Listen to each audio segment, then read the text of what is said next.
Hello and welcome into another edition of Trojan Sports Now. I'm Jahmal Kennedy. And I'm Kyle Shook. Stick around as we bring you the latest news and scores from Troy Athletics. The men's basketball team brought home the dub by defeating the newest Sun Belt team, Coastal Carolina, 87-78. The win also extended their conference winning streak. Jahmal Kennedy has the highlights.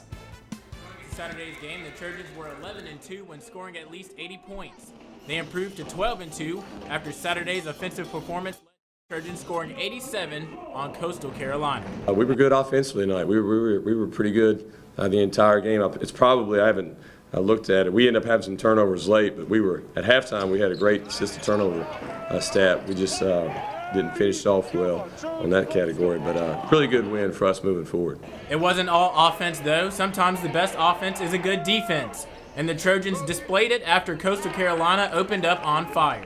Once the game settled down, I thought we did a really good job in our zone. We couldn't guard them man-to-man, so we started playing zone and did a good job. And I think it slowed them down a little bit and made them be a little more patient and got them out of their rhythm a little bit. And then, as a coach, you're just going, hey, somebody, we've got to find a way to get some stops. Just a couple weeks ago, the Trojans lost at home to rival South Alabama, and after that game, I asked Coach Cunningham what it would take for his team to finish strong, and he said togetherness. Well, tonight, after winning 3 games in a row in conference play, I had the opportunity to ask him the same question, and his answer was, we'll just have to stay together. I think one thing that I see from our team in the locker room, in practice, on the court, in game situations, I'm seeing a lot of togetherness.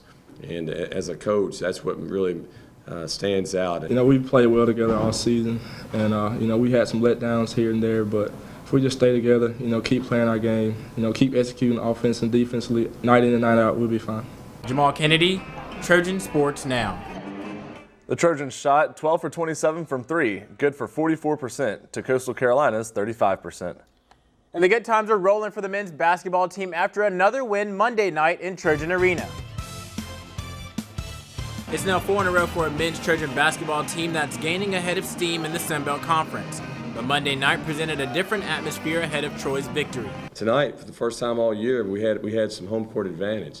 And we had our students came out and helped us, and I thought that made a difference as well tonight. When this was one of those games where it was going to be a struggle to win the game.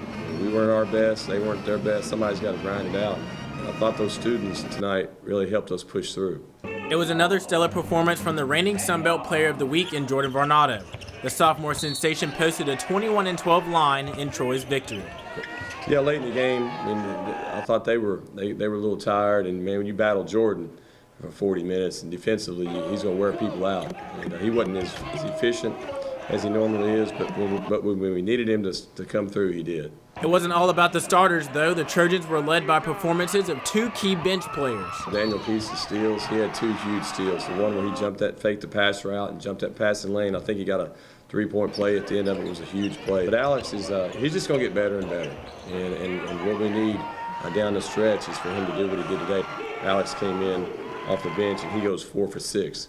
66%. So this time of year it gets tough in conference, and with a new conference schedule, the challenge ahead of this weekend is trying to keep prepared. I told the guys, hey, you got to be hard-headed, and just everybody that in the middle of the pack is going through this. We've got to find a way to string some wins together, and we saw it from a coaching staff in our team tonight. We just physically and mentally worn out. So the key now is how do we get it back and be fresh going into this weekend. We've got to do our job. In terms of limiting what they do, they've got to do their job and take care of their bodies. With Monday night's 78-66 victory, the Trojans marked a 4-game conference winning streak. That hasn't existed for about 7 years. Sophomore Jordan Varnado also became the 8th player in school history to tally 40 blocks in one season. If you weren't in Troy this past weekend, 11 games by Trojan teams were played, and almost all resulted in Trojan victories. It all started with women's basketball, who matched up with Coastal Carolina. Janae Jordan has the highlights from the final Play for K game of the season. Saturday was a great day to be a Trojan. The women's basketball team won against Coastal Carolina with a score of 78-66. We're just really glad to get the win. I thought it was a little bit of an uncharacteristic game for us. We went into a zone defense right before the half, and we stayed in a half-court zone defense the entire second half. So that's very uncharacteristic for us, but we just felt like it was a thing to do. It was an in-game adjustment that we made. Deja Williams made some clutch shots and was an offensive threat the entire game. Well, first of all, we had to just make shots. I know, and we also had to rebound. One thing my teammates kept on saying was like, what would you describe in one word? And I would say that they're just relentless. Like, they hustle after those loose ball rebounds. So we had to, like, pick it up and get those rebounds and make shots, score and stop, score and stop. This weekend, the women's basketball team wore pink in honor of Kayla, and the players talked about what it meant to honor the women who have fought and lost their battle to cancer. This is something we always, we take pride in, because we're not playing just for Troy. We're playing for those that we had a banner out there and we had everybody's names out there. There's family and friends and people that we know, and we had a close relationship with them. So this isn't just, there's more to it than just the wins. Janae Jordan, Trojan Sports Now. The Trojans' next game took place over in the Lone Star State against UT Arlington Thursday. The game was at 7 p.m. But before that game, 6'2" power forward Kayla Ramirez was named the Sun Belt Conference Player of the Week. I say power forward because she brought the dominance to that position. The news came out Monday after a week in which the Shawnee, Oklahoma native averaged 21.5 points and 12 rebounds a game. And the Trojans went on to go 2-0 in that span. The Trojans took down Appalachian State Thursday, and Ramirez had 24 points and 14 rebounds. Saturday, in a win against Coastal, the senior worked the glass and hauled in 12 boards to go along with 19 points. This is the second time this season Ramirez has earned these honors. She was also named Player of the Week back on January 16th. Coach Rigby talks about her star player. She's always had the physicality to be a great player, but her maturity level has come a long way, and her skill set has come a long way. And I think she's very deserving of it. I think she'll make a run for Conference Player of the Year, depending on how well we do down the stretch. And I think that would be a great representation of Troy University. Ramirez and the Trojans took the court Thursday night in a crucial Sun Belt Conference matchup against UT Arlington. That's right, Jahmal. And it was round 2 between the Sun Belt Conference Player of the Week and the preseason Sun Belt Conference Player of the Year, Rebecca Van Dyke. The Trojans couldn't find its rhythm in a 78-72 loss to UT Arlington at College Park Center on Thursday. The Trojans got double-digit scoring performances from Kayla Ramirez, Clarissa Banks, and Arjaya Saunders, all with 14 on the night, but shot just 35% as a team and can never quite silence UTA's offense for any stretch of the game. The loss snaps a 3-game winning streak against UT Arlington. The Trojans still lead the all-time series 6-3. UTA's Rebecca Van Dyke struggled once again as the Trojans scored against the Trojans, scoring only 7 points. But the Mavericks got a big boost from Sierra Johnson, who scored 22 points. With all the scores and athletics going on campus last weekend, Saturday wasn't the end of the rain for the Trojans over the course. On the field of Riddle Pace, the baseball team evened up their record after defeating Xavier 5-2. Sarah Drake has the highlights. Troy baseball team welcomed Xavier to Riddle Pace Field over the weekend and split the series 2-2. Coach Smart said that this weekend he learned a lot about this year's team. I did, some good, some bad. And, the bad we'll work on starting tomorrow. The good we'll build on and try to make it better. There's a starting point to every season, and we practice, a long time to get to that starting point. The turning point for the Trojans came in the 4th inning when Brody Bender hit a solo home run to right field. Chase Smart followed with his own home run to left field. I think just once one thing goes, that's how baseball works. It's all about momentum, and then you get one thing to go your way, and everything kind of just tumbles over top of it.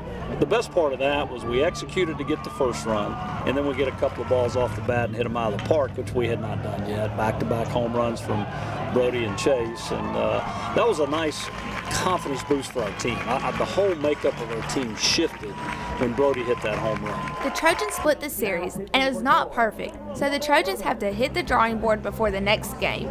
Some of the things that we didn't execute we'll have to work out. We didn't defend as well as I would like to have defended. We didn't swing the bat as well as I'd like. So we've got work to do, but 2-2 is a good start to assess and move forward. Sarah Drake, Trojan Sports Now. In Sunday's finale, the Trojans tallied 5 extra base hits, 3 doubles, and 2 home runs. And to close out the weekend, the softball team was already 4-0 in their Trojan Classic tournament, and they went for 5-0 against Jacksonville. Jalen Bivens has the highlights from the Troy softball complex. The Troy softball team hosted the Trojan Classic this past weekend. They closed the tournament out with the same team they played against on Friday and got the same results. I think it's great. We played 5 really quality just team wins. I think offense to pitching to defense was quality, and we picked each other up and moved on from one moment to the next, and we made mistakes, but I don't think, we dwelled on it, and it was just a good, solid weekend for us. Coach Mullins was pleased with the team's performance, but said there are a few things that they need to work on. I mean, we've got to clean things up. I mean, this is the beginning of the year. I think we need to clean our defense up some, and you can always, have more quality at bats, but, there's a lot of things. I mean, we're never going to be perfect, and we made mistakes. I was proud of our fight, and I was proud of just moving from pitch to pitch. So, again, we're going to go back to practice and clean some things up, but I was just pumped that when we did make mistakes, it didn't define us, and they moved on and picked each other up. The Trojans led 3-1 at the bottom of the 5th, and Meg Willis hit a home run that sealed the victory for the Trojans as they would go on and defeat Jacksonville University 5-1. I think that was a key, and yeah, I mean, I think we felt pretty good with Claire, how she was pitching on the mound, that we were going to be fine. And I mean, I think before Meg, everybody started putting the barrel on the ball, and I think hers was just, like you said, the nail in the coffin, and kind of finally had one fall, and I was proud of her. So that was the first one this year, and I'm sure she'll have many more. Jalen Bivens, Trojan Sports Now. Troy limited Jacksonville to just one hit on the afternoon. That hit came in the top of the 6th. The Trojans are now 9-0 all-time against Jacksonville. The Trojan men's golf team wrapped up the Gator Invitational on Sunday and rounded out the tournament with a 15th place finish. On Sunday, the Trojans shot the 6th highest round on the day, shooting a collective 4 over 284. In the final round, Cam Norman led the way for the Trojans, shooting a 1 under, while Luke Moser shot a 1 over 71 in the final round. Overall, Norman finished in a tie for 53rd place, and Moser finished in a tie for 39th place. Other Trojan finishes included Jarrett Betcher in 65th place, and a tie for 74th, Callum Masters and Troy's Clayton Vanoy. Arkansas won the team title overall, as well as the individual title, with golfer Charles Kim taking home the honors. The women's tennis team took to the courts this past weekend in search of their first win down in the sunny city of Jacksonville, Florida. The Trojans got what they were looking for with a 6-1 neutral court win over Bethune-Cookman. The Trojans were unable to build on that momentum, however, as they fell Sunday to North Florida. The Ospreys gained a 4-1 win over the men's tennis team just a few weeks ago, and Sunday they gained a 6-1 victory over the Trojans. For Troy, the doubles team of Sine Oda and Nancy Karaki took down their opponents by way of a 6-3 finish. On the singles side, Erfelia Herlina took down her opposition 7-5, 4-6, and 9-7. Her singles win was the lone victory for the Trojans. Troy Indoor Track and Field wrapped up competition in the Sunbelt Championships Tuesday at the Birmingham Crossplex. The Trojans finished 9th, but there were impressive individual showings across the board. Texas State took home the women's title for the second time in the last 3 years, but for the second consecutive year, Miata Alexander led the team's performances at the meet. Alexander finished 3rd in the 200-meter dash with a team-best 24.15 second time. She also ran a team-best 55.97 second time in the 400-meter dash. That put her in 6th place. Outdoor Track and Field will start their season at the Jaguar Opener, hosted by in-state rival South Alabama in Mobile on March 3rd and the 4th. Still to come on Trojan Sports Now, we'll have a preview of the Trojan men's basketball team's matchup against Texas State. But first, I sit down with softball shortstop Becca Hartley. Stick around for more Trojan Sports Now.